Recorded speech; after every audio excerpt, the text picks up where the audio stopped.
Crack out of the chaos.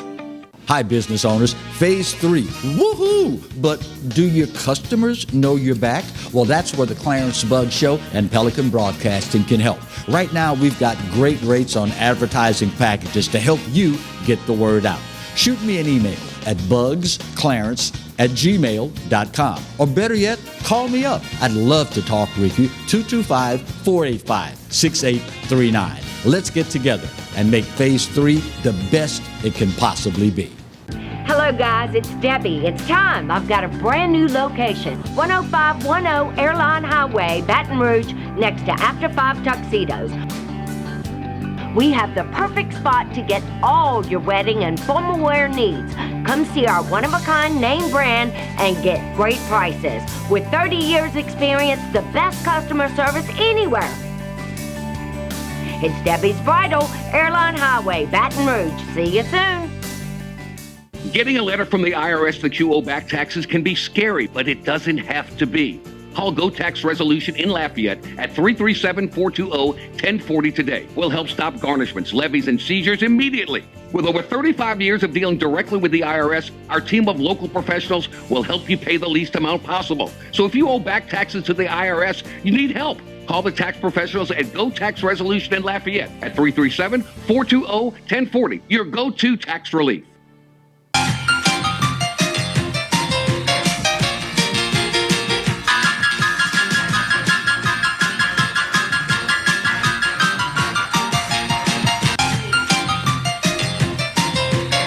Hello and welcome to week 5 of the Roger Cador Show. Clarence Buggs along with the coach, Roger Cador. How are you today, my friend? Life is good. Yes, sir. Yes, sir. Especially if you are a New Orleans Saint or a Saints fan. Saints lock up the number 2 seed with a resounding 33-7 win over an overmatched and outmanned Carolina Panther team. Yeah, they did well, and Drew Brees looked well, and it's good going into the playoff that he had a couple of games to get the rust off of him. Yeah, and of course it's always good to get that milestone win against a team that's in your own division, right? Yeah, because you always that's the toughest games to win, the divisional games. So they were able to take care of them, made it look relatively easy, and now they feel pretty good about going into next week's playoff. And you got to think that they were thinking along the same line that I was and a lot of other Saints fans. You can lose a game here, there, whenever, but you don't lose to the team that's got your old backup quarterback. You just don't do that, right? Well, you hope not to. You just never know. But, of course, they were able to take care of Teddy and the Carolina Panthers, and then they did it in really good fashion. Yeah. What was impressive to me, and I guess it shows the, quote, system that Sean Payton has in place. All of your starting running backs are out. The big guns from the receiving corps are missing. You still manage on the ground game to run for 156 yards and a big-time 33-7 win. Yeah, I mean, I think they brought up 12 people from the practice squad, and that tells you that they have a pretty good practice squad players. So that's good. He was able to do it, and they didn't miss a beat. Yeah. But I think when you have a quarterback like Drew Brees, it makes a lot of things easier for everybody. Yeah, and of course, it says a lot about the caliber of athlete on the practice squad, but it also says something about your system, how you can plug and play in that system, and it's such that if it's a halfway decent athlete, unless it's me out there, the system works. Yeah, the system really works, and Sean Payton keeps it very simple for everybody, and there's not a whole lot that they don't have to worry about when they get out on that field. Yeah. They just know that they have to do certain things and do them good. What does that do for the confidence of the team and the individuals on the team when they have that much confidence in the system? Well, having ability is one thing, then you add confidence to that ability, make it even that player become even better. Yeah. Because he knows now I have ability. Now my confidence level is high. I can go out there and execute what the coach expects me to do. Yeah. And if I, for whatever reason, don't execute at the level where I should, the rest of the team's got my back. They got your back, and that's why they call it team. You know, there's no I in team, and good teamwork is always essential in being able to be successful. All right, well, we have highlights from this number 2 seed clinching win. So we'll ask the guys in the truck if they will be so kind as to roll the highlights as Coach and I continue our conversation.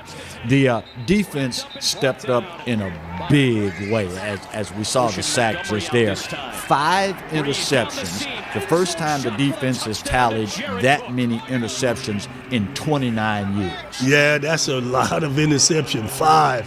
And you did it against someone who came out of your system. That really says a lot. You know, the thing I also noticed too, Clarence, more and more Drew Brees is using his tight end. Yeah. He's 87. He's using him more and more because what's happened, even when Michael Thomas come back, they want to do some things with the wideout, which means the middle part of the field has a lot of possibility for a good quarterback. Yeah. And you speak of Drew Brees and the aerial attack. He was 22 of 32 for 201 yards and completed passes to 9 different receivers. That's tough on a defense, isn't it? Oh, it's really tough on it because you can't key in on one area. Right. You got to give everybody respect. And the thing you like is also they recognize Samuel had a bonus clause in his contract. Yeah, I saw that. $500,000. Yeah. Cool $500,000. Yeah. And they were able to reward it. Yeah. You know, because it's a business. Oh, yeah, without a doubt. Without a doubt. But it says something about the fact that, yeah, it is a business, but this says something more about our humanity as well as it being a business. Yes. There was another situation in the NFL yesterday with not few seconds left on the clock in Seattle, where Russell Wilson realized that the wide receiver had needed to catch one pass to have a $100,000 bonus man, and he threw it. And the fact is, Russell Wilson said he did it because that player had given up money to be a part of the team. Wow. And so this was a way of rewarding him and his family. Wow. This win over a division member means that the Saints are now the first team ever to sweep the NFC South, undefeated at 6-0. That's something that you remember for a long time. I didn't know that. That's pretty good. You know, and you swept it with Tampa Bay in that division with Tom Brady. Yeah. So that's a pretty good sign. Now, I have to say that division, the South division, was down a little this year. Right. But it'll be back next year, I think. Oh, yeah. Now that Brady's gotten familiar with what's going on in Tampa and the system there, it's going to be a whole lot tougher in all likelihood next. Now, speaking of next, up next, wild card game. Saints will play host to the Chicago Bears, who they eked out a 3-point overtime win, 26-23, back on November 1st. I don't like that matchup. Why not? Because of that defense of Chicago and the fact that quarterback has been playing. I won't even try to pronounce his name, but he's really been playing really good lately. And he's a tough player. Right. He's physically tough. So, you know, they had a good run game. So we need to really be careful with Chicago. We need to try and score early and be sound on defense against this team. You look at the fact that this win locked down the number 2 seed, but with the COVID-19 protocols in place and the playoff format, it means we've got to play this weekend, as we just talked about, against Chicago. playing at It's the running times back like position. these where that Montgomery, his second 24-21 loss to a 4-8-1 Philadelphia Eagles team really comes back to haunt you, doesn't it? A lot of teams don't play good with that week off. Mm-hmm. I know what you're talking about with that loss to the Eagles. Yeah. You know, and you with a veteran quarterback like Drew, you probably want to give him a week off. Mm-hmm. And you got Michael Thomas, who is trying to heal. Yeah. Another week would mean a lot. Yeah. You know, so, but it is what it is. They have to play. And they know, you know, let's face it, only one team in each division got that bye. Yeah. Kansas City and Green Bay, who I told you might have been the best team in that division. Of course, now the other downside to that, and you talked about Chicago and the caliber of ball that they're playing right now, but in losing that number one seed, all roads to the Super Bowl now go through the frozen tundra of Lambeau Field. And this time of year, that is not where you want to go and play when you're used to playing in the dome. Yeah, I agree with you 100%. I wouldn't want to go over there. And the way Drew Brees can just flick that ball. I mean, not Drew Brees, the quarterback for the Packers. Aaron Rodgers. The way he flicks that pass, man, he's so beautiful. But you got to go through it to get to it. When we come back, a very special guest, legendary Major League Baseball player and national broadcaster. You know who it is? You got to come back to find out. That's up next on Week 5's edition of the Roger Cador Show. Stay close.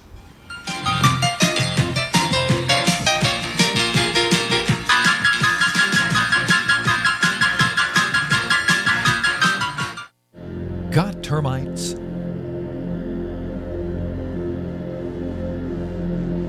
Get Premier Pest.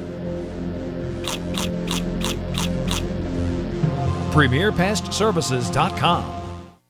Hey, Coach Roger Cador here. There's something about teamwork that brings the best out in any business. When I need a tow, I call Roadrunner Towing. Roadrunner's 4 generations strong and homegrown right here in Baton Rouge. Thanks, Coach. There's no job too large or too small. Call Roadrunner for quick, reliable, exceptional service. We don't want an arm and a leg. We just want your toes. And remember, take time each day to be a blessing to someone. Thank you. Looking to get some keys made, locks rekeyed, or a wide variety of new and used safe? Then look no further than the trusted choice of Alfred Safe and Lock. Conveniently located off of Government Street in Mid-City, Baton Rouge. Trust the expert locksmith at Alfred for all of your residential, commercial, and industrial lock and safe needs. Trusted by Baton Rouge and me, Roger Cador, to protect what is yours since 1946.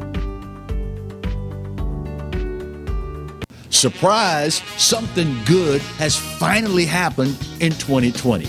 Yours truly, the Clarence Buggs Show, gets to be with you every day of the week. That's right, 11 to 12 every weekday. And of course, the Exiles right in front of yours truly from 10 to 11, yours truly 11 to 12. So now it's appointment viewing. 5 days a week here on the Pelican. The Clarence Buggs Show. The only thing missing is you.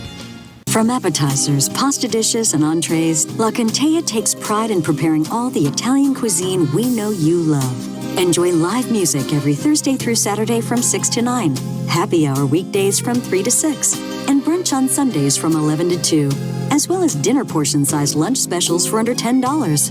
Visit our website to view our menu and book a party or meeting in our large banquet room. Once you try La Contea, your Italian dining will change forever.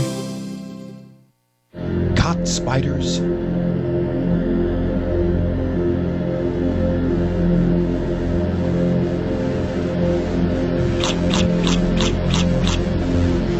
Premier Pest Services.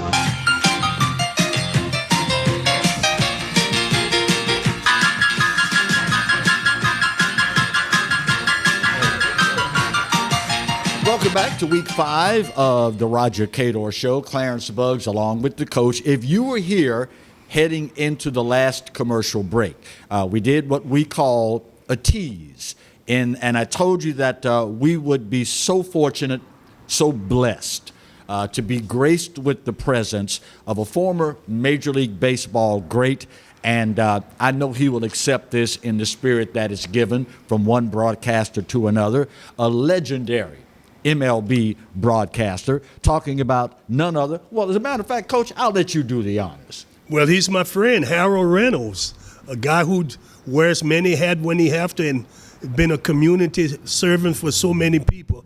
I know he's been for me. So, Harold, thanks for being a part of the show. Well, thank you. The best thing you could ever say was, I'm your friend. That's a tremendous compliment. So thank you, Coach. Appreciate it. Clarence, nice to meet you, man. Same here, my friend. So growing up, the youngest of 9 boys, what was that like in the state of Oregon? And did that contribute in any way to your legendary success in baseball, Harold? Well, no doubt about it. I get back, though. It's 8 kids. I'm the youngest of 8 kids. Oh, that's right. And there's 5 boys, 3 girls. But you're dead on. Look, the fact of being black growing up in Oregon at the time, I think there was 4 black families in the town I grew up in. So we obviously were the main part of the population. So when I speak a lot around the country, I say I'm from Oregon, people stop and look at me, and I go, there's black people in Oregon. Okay. But no, it was, you know what? We always talk about how God orders our steps, right? Right. And it was almost like he prepared me for public life when I was a kid, because everywhere I went, I was known just because of I stood out, because there weren't that many African Americans in Right. our area. Uh-huh. So that I look back at that, I look at that as such a tremendous blessing. I grew up in a great area, great town, good people. But being the youngest, they paved the way for me.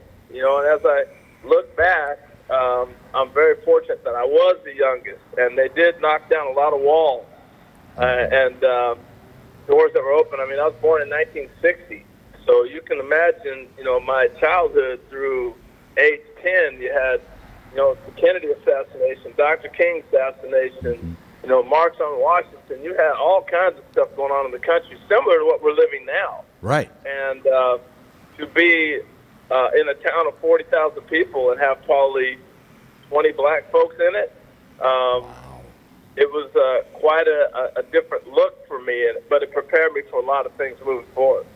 You are a deeply rooted man of faith, and you have been noted for crediting your grandmother for that. What kind of woman? What kind of woman was she, Harold? And what lessons that you learned from her do you carry with you to this day? Well, she didn't have a whole lot of book education, but she's one of the wisest people I've ever met in my life. And I guess what I learned from her moving forward is how you treat people. I'll never forget, I'm 6 years old, and a girl knocks on the door. She's selling, I think, you know, probably Girl Scout cookies or something like that. Mm-hmm. And it took her back when my grandmother opened the door. She said, "You're black." And my grandmother said, "Hold on, child." And she walked over and got a black shoe, brought the shoe back, and got a newspaper, a white newspaper, and said, "I'm not black, and you're not white. We're all part of God's rainbow." Wow. And she just went in. She had so much wisdom, things like that. I remember as a kid, one time somebody on TV was saying that God had died, and she walked me outside and said, "You see those trees blowing?" And I'm like, "Yeah." She goes, "That's just God breathing." And she was like, you know, just different things like that. But I'll never forget the little simple applications that she poured into my life. And so those are the things that I take forward with me. Yeah, Harold, you are so fortunate. You had 2 older brothers. I know Larry. I don't know the other one, who were in Major League Baseball. You were playing. They were paving the way. One was a assistant general manager with Montreal or somebody, and then Larry is one of the great agent. People talk about Scott Boras, but Larry has represented over 50 first-round players since he's been an agent. Yeah, he's had a remarkable career, and yeah, my oldest brother Donnie and Larry, Don and Larry both. Larry went to Stanford and Don went to University of Oregon. They're both in their Sports Hall of Fame for football and baseball. both sports. So they did all that, and then Don obviously he played in the big leagues, and then he ended up being an assistant GM, like you're talking about with the Expos, a farm director, and he's done a lot of different things. So, and then Larry's had this Reynolds Sports Management, his agency represented some names you might know, Torrey Hunter, the Upton brothers, different guys like that along the way. I can't even think of all the players right now. Matt Kemp currently. So he's done a great job with some of the players he's had through the years. But, yeah, I mean, when I was younger and playing ball, I think a lot of scouts found me because of my brothers. And so they came to check out the younger one. And fortunately for me, I was able to produce a little bit. So I got, I not only got that door open, I tried to knock that thing down. Got that opportunity. Well, you did a good job, and I remember when you first got into the broadcasting world, and I was so happy because I remember talking to your agent. We were at one of the winter meetings, and I can't remember what city, and he said, Harry's going to do a good job once he gets his opportunity, and you got it, and you made it work with ESPN, So I'm just so happy for you. The other thing I remember about you, and that thing is always shown on TV. You playing with Seattle, and there's a ball hit, and Bo Jackson threw it from left field, all the way from the left field wall home, shot you down and act like he had a six-shooter and put it in. You can't believe he threw you out. Well, as the years have gone by, it used to be, man, you were flying. Yeah. They don't talk about that no more. They talk about that throw. But just from my vantage point, to tell you a quick story, I don't want to take up all your time, but Clarence, I know Roger's seen this a million times, but Clarence, let me tell you, I hit, and Roger and I talked about it, but it was 11th inning, 10th or 11th inning. I was stealing on the play, so the ball's hitting left field, it's in front of me. Right. So I'm thinking, this game is over. We're home team. It's over. Right. And I come around third, and the next batter, he becomes that coach at the plate. He's waving, telling me to slide. And I'm like, slide? What is wrong with you? Are you kidding me? And so I just kind of courtesy slide. Next thing you know, I'm getting tagged out. And I look around, I'm asking what happened. They're like, he threw the ball all the way in the air. I'm like, who threw the ball all the way in the air? Really? They're like, no, Bo. So now I'm walking out at the third out. I'm going to second base, and Bo jogs by me, and he spins his finger like it's a gun. He blows on it like, he says, don't run on Bo. Bo know everything. Don't run on Bo. Bo knows, yeah. So what was that transition to broadcasting like for you? Is there anybody that comes to mind that helped you the most in that transition? Well, there's been a number of people, but the one that stands out, and it's kind of funny because it was my second day doing TV. Mm-hmm. When I first got to ESPN, they had sent me to, you talk to a speech coach and you talk to different people. They tell you, how you want to sit in your chair, and they try to give you these little tips and all this and that. Right. And I did my first show, and I was talking so proper. It was like, that's the way to hit the ball. That was really good. And Chris Berman, I do the second show with Chris Berman the next day. And we're sitting down 30 seconds before the show. 30 seconds. Right. He turns to me and he goes, that show yesterday, terrible. He goes, whatever they told you, just throw it out of your head. He goes, you just talk baseball. It's me, you, and he looks at the camera, starts pointing at it, and he goes, it's just the boys in the bar right there. Talk to them. Talk baseball. Right. And that was it. That's great. The next thing you know, he's spinning around in his chair, and he's talking about the highlights, and he's, being Chris Berman. And I was like, wow, be yourself. Yep. That was the key for me. In high school, you played all the major sports. Why'd you decide to pursue baseball? Well, one, I didn't like getting hit in football. I just didn't. And basketball, I really thought I was going to be something. Mm-hmm. But I realized that a 5'10" point guard, you have to be Isaiah Thomas or somebody like that. And I wasn't that. So, right. And then I loved baseball. I just loved it. I had a great hand-eye coordination. I started hitting when I was young and playing everything. But what I gathered from all the other sports, and I was a guy that got recruited D1 schools all over in basketball and football. Right. And but what I learned from playing all the other sports was all the different things. Catching the ball over your shoulder on a fly ball is just like catching a pass, or instincts, or paying attention to what's going on around you on a relay throw. That's like throwing a pass in basketball. Right. So there were so many things I gathered. But for me, the reason baseball kind of took root was I had great success. I think you fall in love with things you're good at. And I had great success at it, and I loved playing. And really, the biggest thing that sold me on baseball was playing wiffle ball in the backyard. It wasn't playing 9-inning games. It was wiffle ball. I couldn't wait to play against my neighbors, my brothers, people in the neighborhood. Play wiffle ball all day long. Even if I had an American Legion game, I'd play wiffle ball until I had to go to the game. I mean, that was I just love wiffle ball, and that made me fall in love with baseball. Wow. Yeah, unfortunately, in the African American community, in recent memory, unlike decades past, we've gravitated away from the game of baseball. We're more basketball and football oriented now. How desperately would Harold Reynolds like to see us return to the game of baseball en masse? And what are we missing, Harold, as a community as a result of no longer embracing the, quote, thinking man's game? Well, it's paramount, I think, in the resurrection of the black community. If you know anything about the Negro Leagues, was you go back and think about this, and then I'll come back with another answer. But you look at the Negro Leagues back in the 1930s, 20s, 30s, 40s, before there was all the other leagues, the NBA and the NFL and all that. Right. That was the collection of if you were a black athlete and you wanted to be a pro, that's where you went.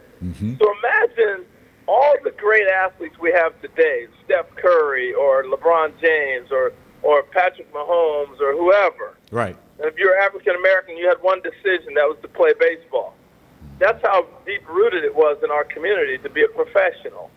So the talent was off the charts, ridiculous. Right. So the competition was there. And we changed the game of baseball.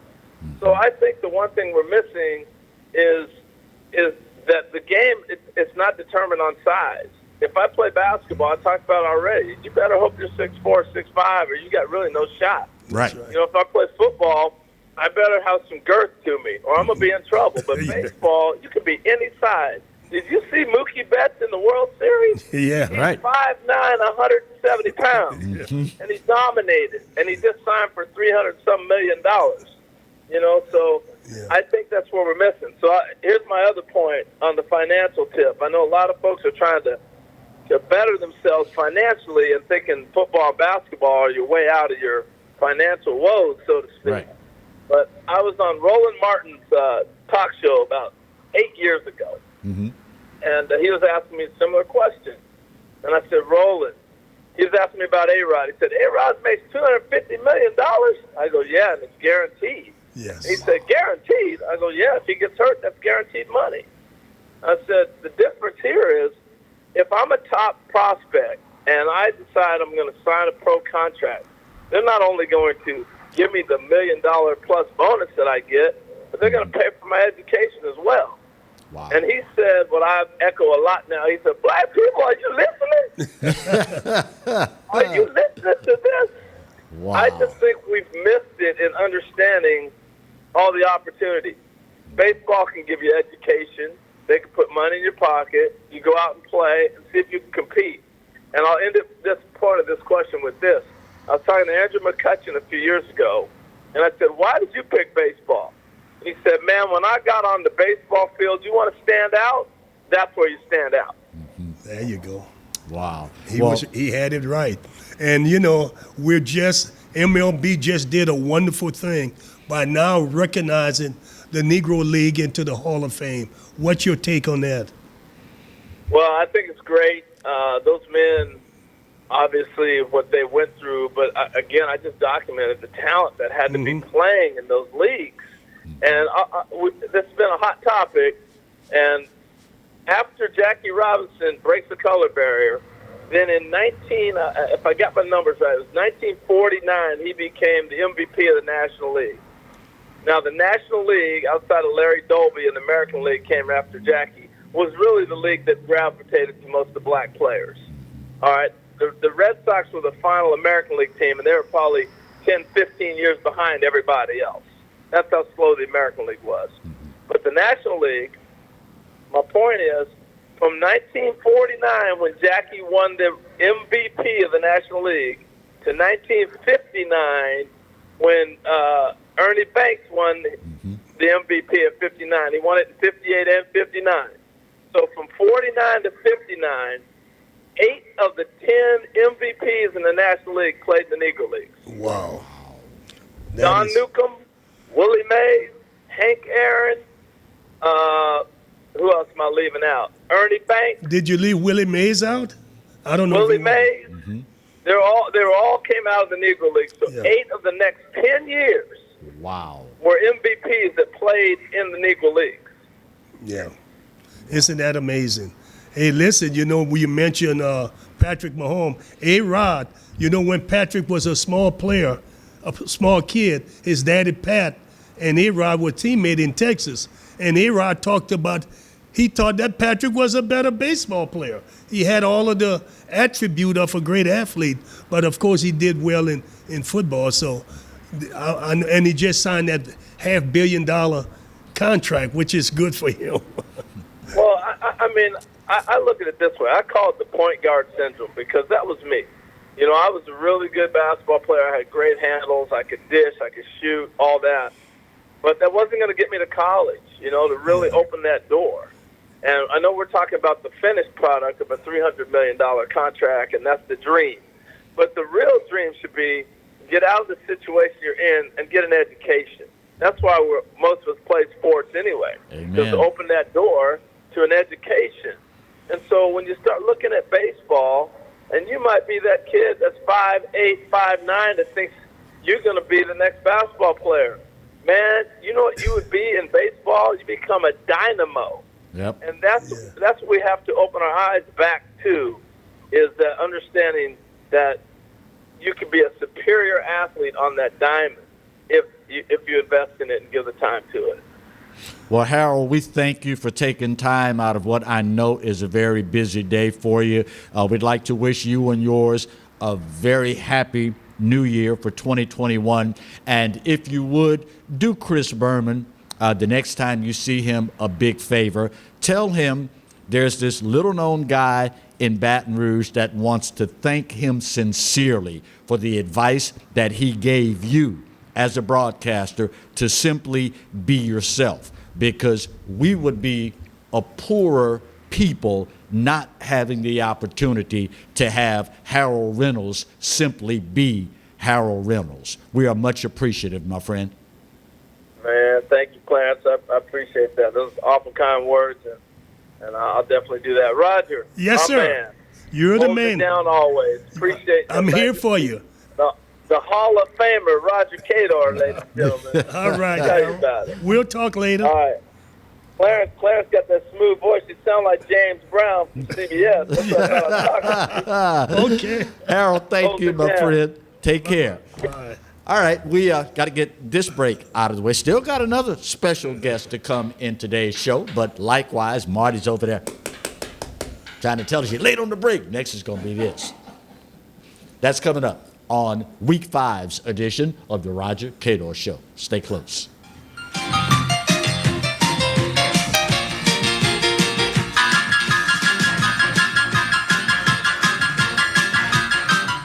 Getting a letter from the IRS that you owe back taxes can be scary, but it doesn't have to be.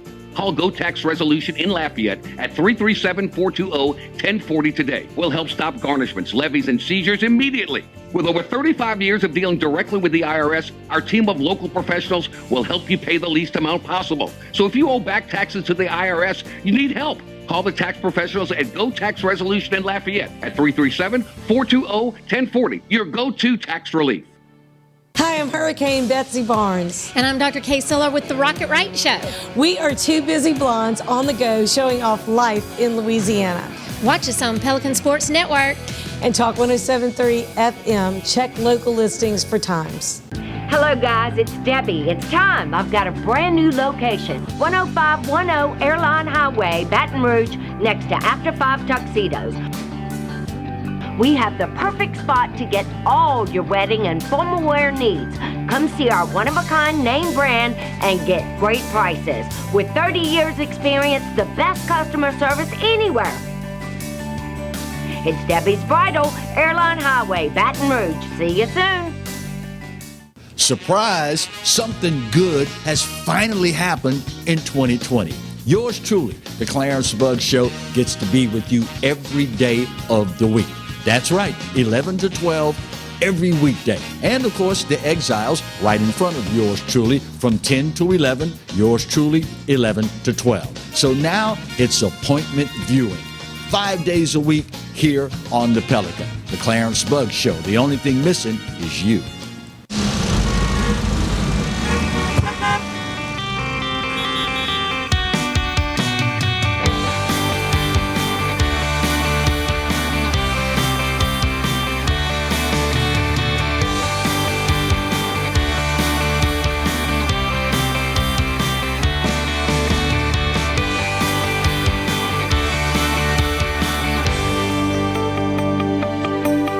Break out of the chaos.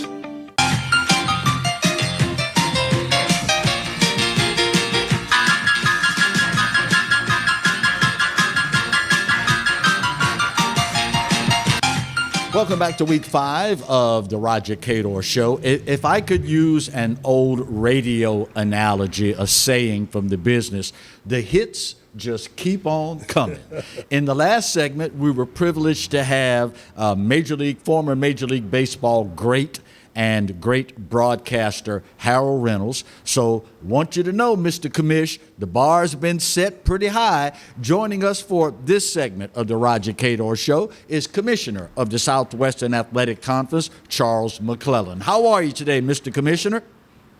I'm doing well today, and I'm not quite sure if I'm going to be able to over-jump the previous guest. Oh, you got that covered. The area has been set pretty high. You got that covered. You got that covered. We there is no doubt whatsoever. Coach, I'll let you lead off with the commissioner. Charles, my friend, everything is good, right? Yes, sir. Everything is good here. How about there in Baton Rouge, Louisiana? Everything is coming fine. This going on your Good. third year in the SWAC as the SWAC commissioner, right? Yes, sir. I started September 1, 2019. So I'm two and a half years in, and it's been a whirlwind. Never would I thought that I would have been a part of a 100-year pandemic as commissioner. So it's been eye-opening. We've learned a lot, and we've tried to continue to move forward. Well, I know the kind of guy you are. You know, I had a secret obsession. I wanted to work for you when you were AD, either at Prairie View or Texas Southern, because it was something about you, and you love baseball. That was another thing.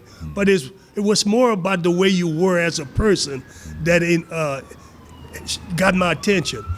You've got a situation coming up this year where football will be played in the spring, hopefully in February. Can you talk a little about that? Yes, sir, I can. But first of all, let me give you your kudos. What we did at Prairie View was copy what you did at Southern University. We've gotten a lot of credit, but the only thing we did was cheating. Coach, we looked on your paper. We looked to see who you were recruiting, and I just gave my coach the money to go out there and recruit who you recruited. I said, if it's good enough for Roger Cador, it's good enough for us. So You did a good job. Too much credit. You did a good job, though. Yeah, no, I appreciate it. We are excited about where we are. To give a short answer to your question, yes, spring football is still on slate. We're in the middle of basketball now, and we've had, to deal with COVID-19 as everyone has had to deal with COVID-19. But I can tell you, Coach, we've learned a lot of valuable lessons from other conferences that participated in the sport of football. One of the major things that we learned was that from a virus perspective, there has been very little transmission on the field of play. The majority of the transmission comes from what the CDC and the NCAA says: eating, meeting, and greeting. So how you eat, your team meetings and your socializations, and the interaction with each other. So the transmission has not been prevalent on the field of play. It's governing everything outside of the field of play. So, you know, when you're at school, when you're going to the parties, when you're in class, when you're meeting as a team. So we've taken a lot of those lessons. We've instituted a lot of policies within the Southwestern Athletic Conference. Obviously, we are in the middle of a surge. We knew that there was going to be a surge right now, given the fact that people have, you know, COVID-19 fatigue. We wanted to go home for Thanksgiving. We wanted to go home for Christmas. We wanted to go out for New Year's, and we think that we'll continue to see a surge and some stoppages even in basketball over the next week or so. And then we think that that's going to kind of level out some. Hopefully with the COVID-19 vaccination, hopefully with no more major holidays coming up, that we can get a handle on this virus, and by the time we start playing football late February for some, early March for others, that we'll be in a pretty good spot. So COVID-19 is going to dictate what we do ultimately. So we could get to a point to where we say we're going to pause or stop. But right now we are a full go. On a little bit of a different note, Commissioner, how exciting is it for you to preside over the expansion of the conference with FAMU and Bethune-Cookman? Extremely excited.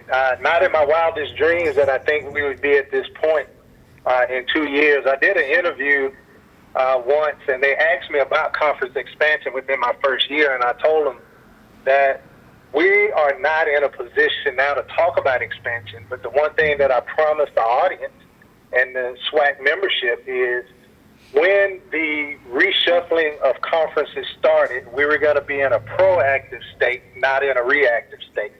That we wanted to get our house in order so when that time came, we would be able to receive. And ultimately, it came faster than what we thought. Bethune-Cookman and FAMU are two iconic brands. Yep. You dub them with the 10 that we have within the Southwest Athletic Conference, and we now have what some call a super conference. I'm excited to be commissioner. I've said this before, it's like inheriting a sports car, and I'm still trying to learn all of the knobs and gadgets and the horsepower.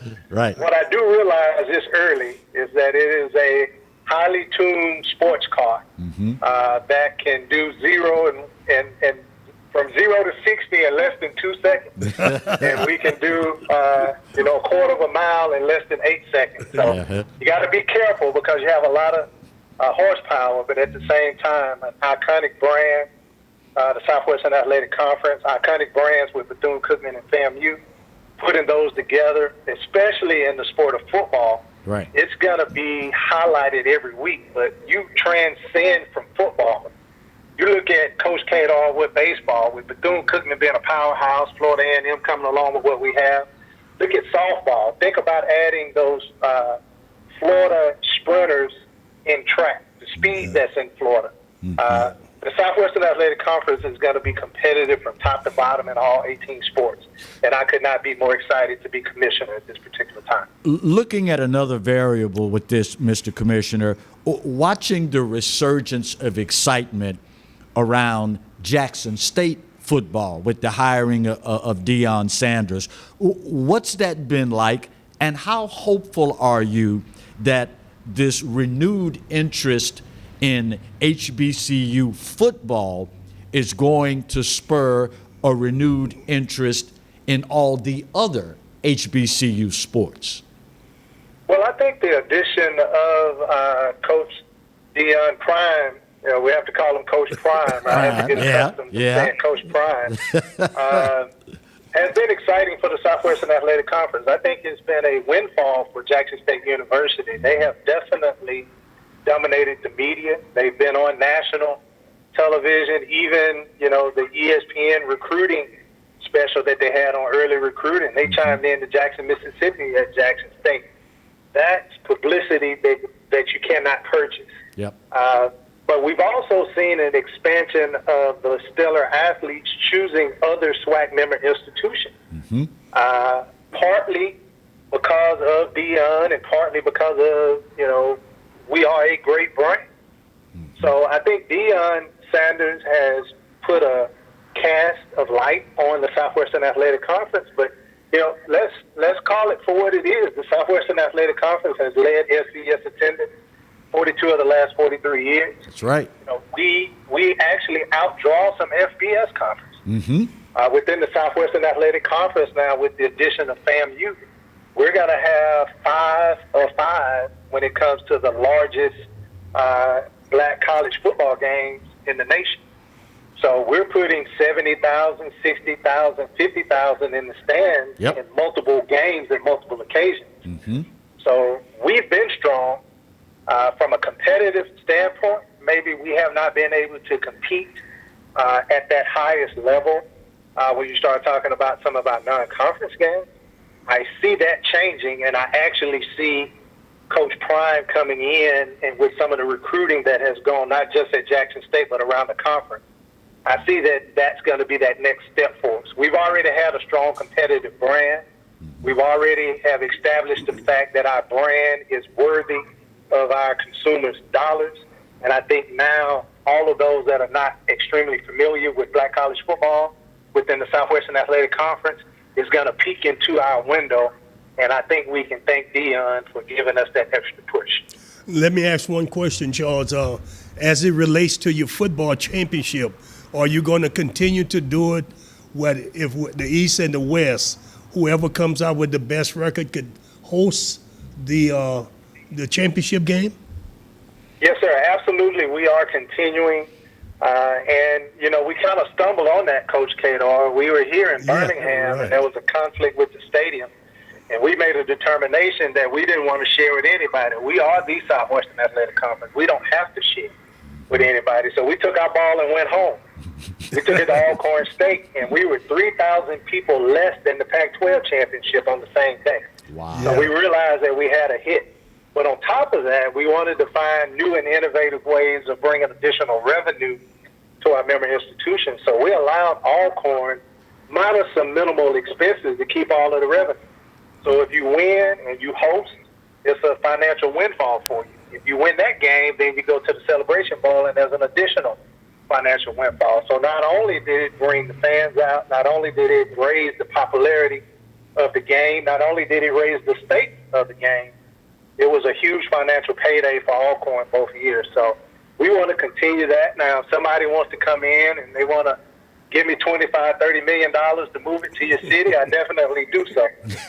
But it's got to have to be worth our time. I got you. I feel really privileged because I remember just before you made that call, you called me and told me you were going to do it. So I said, Charles, the commissioner called me to let me know what he was going to do. Yeah. And I really feel that that's the kind of man you are. You want to make sure the people who could help the conference get information and they get it from the horse's mouth. Yes, sir, and I think that's important. Coach Cador, I'm not all-knowing. I'm not the person that can answer every question. So I have to go out and I have to ask. I have to get those experts in those particular areas to help me. So I'm not too proud to beg, Coach, and I realize that I'm not the smartest cat in the world. So I have to get smart people around me to help, and you're definitely one of those people. Appreciate you. Well, Charles, it has certainly been a pleasure for you to take some time out of your busy day for the Roger Cador Show. And just talking with you, I'm sure that those that are not aware are now certainly aware that the way you conduct yourself, the passion that you exude about your job and this historic conference is the reason why you were honored with that 5-year extension so very soon into your tenure. You are humble, you are passionate, and you are a believer in the product. And all we ask, my friend, is that you remain that way for the betterment not only of your career, but for the Southwestern Athletic Conference in general. We appreciate you sincerely. No problem. thank you for that. And I made a promise to my mother a long time ago. She's passed away now, but she was afraid that this athletics thing was going to change me for the worse. And I made a promise to her Bless your heart. that I would stay humble and I would continue to do what she taught me to do, and that was to try to help people and try to advance the cause. So I made a promise to my mother, and I promise you I won't change. So thank you for that. It makes me feel good on this day to hear you say that. Well, just for the record, so you know, before we let you go, you kept the bar up there, my man. I appreciate it. You did I appreciate well. that. Take care. Do you sense a theme here? Harold Reynolds talking about his grandmother and the faith that she instilled in him, and now Charles McClelland talking about the promise that he made to that strong black woman, and it's brought him to where he is. I could be wrong. God knows I have been wrong before in life. I will be wrong again before he calls me home. But it sounds like a little bit of a pattern there with these black mothers and grandmothers and the wisdom that they've imparted to their children. They've done a good job, and they were the pillars in the community that I grew up in. I can't say everywhere, right? But what we're hearing, we got a guy from Oregon and a man from Mississippi, so there ain't much different. There you go. There you go. Final break of today's show. I got you, Marty. Marty's over there like this. We're going to get this one done, come back and do our final segment of Week 5's edition of the Roger Cador Show. Stay close.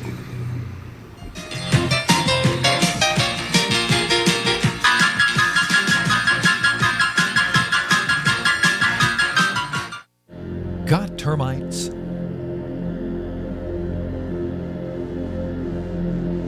Get Premier Pest. PremierPestServices.com. Looking to get some keys made, locks rekeyed, or a wide variety of new and used safe? Then look no further than the trusted choice of Alfred Safe and Lock. Conveniently located off of Government Street in Mid-City, Baton Rouge. Trust the expert locksmith at Alfred for all of your residential, commercial, and industrial lock and safe needs. Trusted by Baton Rouge and me, Roger Cador, to protect what is yours since 1946. Surprise, something good has finally happened in 2020. Yours truly, the Clarence Bugg Show, gets to be with you every day of the week. That's right, 11 to 12 every weekday. And of course, the Exiles right in front of yours truly from 10 to 11, yours truly 11 to 12. So now it's appointment viewing. 5 days a week here on the Pelican. The Clarence Bugg Show. The only thing missing is you. Hey, Coach Roger Cador here. There's something about teamwork that brings the best out in any business. When I need a tow, I call Roadrunner Towing.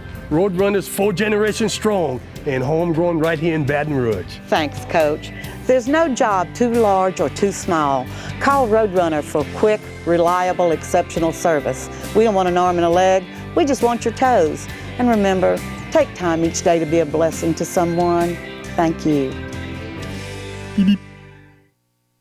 Caught spiders?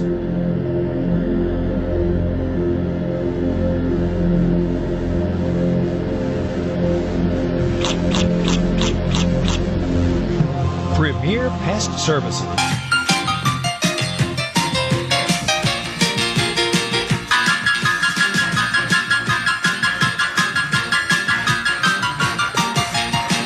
Welcome back to the final segment of Week 5 of the Roger Cador Show. Coach, it has really been a pleasure drawing upon your relationships and connections, if you will, in talking both with Harold Reynolds and Commissioner Charles McClelland.